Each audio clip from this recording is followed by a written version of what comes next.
In the late 1960s, a killer was hiding in the shadows of California. He attacked people without warning. He left behind very little evidence, and then he disappeared. But before he did, he made sure the whole world would remember his name, the Zodiac Killer, one of the most mysterious criminals in American history. And to this day, nobody knows who he really was.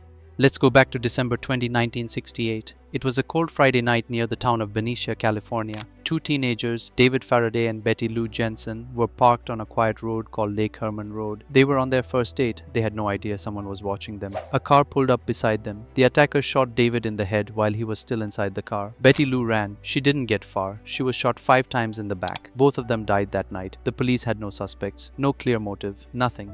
Then, 6 months later, it happened again.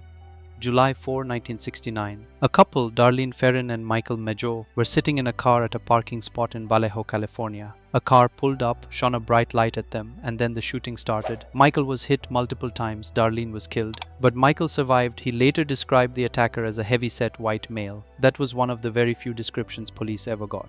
About an hour after that attack, someone called the Vallejo police. The caller was calm. He told them exactly where to find the bodies, and then he said something chilling. He said he also killed the 2 teenagers back in December. He hung up. Police had no way to trace the call.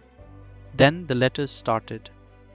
On August 1, 1969, 3 newspapers in California each received a letter. The San Francisco Examiner, the San Francisco Chronicle, and the Vallejo Times-Herald. All 3 letters were almost identical. The writer claimed to be the killer. He described details about the crimes that only the real killer could know, but that wasn't the strangest part. Each letter also contained 1/3 of a coded message, a cipher. The killer demanded that the newspapers print these codes on the front page, or he would go on a killing spree. He signed the letter with a circle and a cross, a symbol that looked like a gun sight. This was the first time he used that symbol, the symbol of the zodiac. The newspapers printed the codes. A school teacher named Donald Hardin and his wife cracked the cipher within a week. The message inside was deeply disturbing. It talked about how killing gave the Zodiac a thrill. He believed that the people he killed would become his slaves in the afterlife. It was the writing of someone who genuinely enjoyed the fear he created.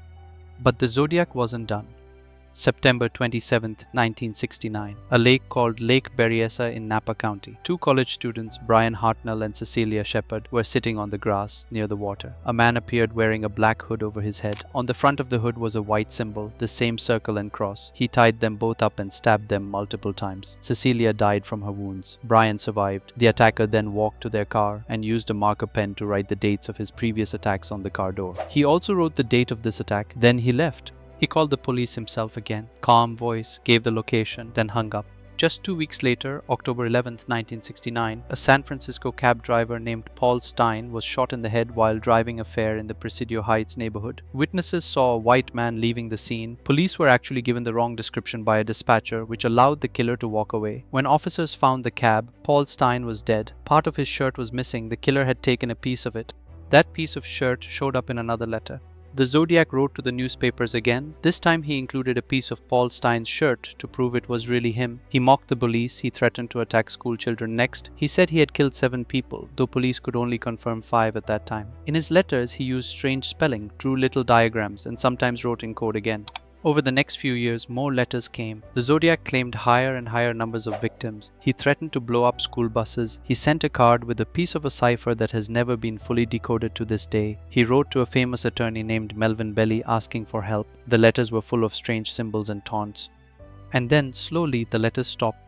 The last confirmed letter from the Zodiac came in 1974. After that, silence. Police investigated hundreds of suspects over the decades. One name came up more than any other, a man named Arthur Leigh Allen. He had a history of disturbing behavior. He wore a Zodiac brand watch. He had been kicked out of teaching for inappropriate behavior. He matched some physical descriptions, but DNA testing in 2002 did not match the DNA found on the letters. He died in 1992 before the case was ever solved.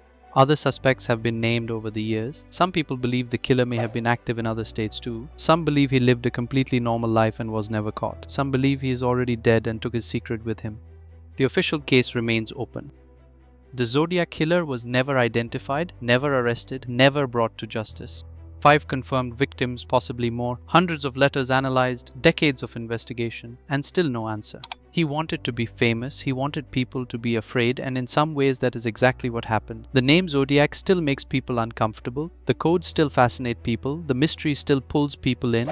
Whoever the Zodiac really was, he created something that has lasted longer than any of his crimes, an unsolved mystery that may never be solved.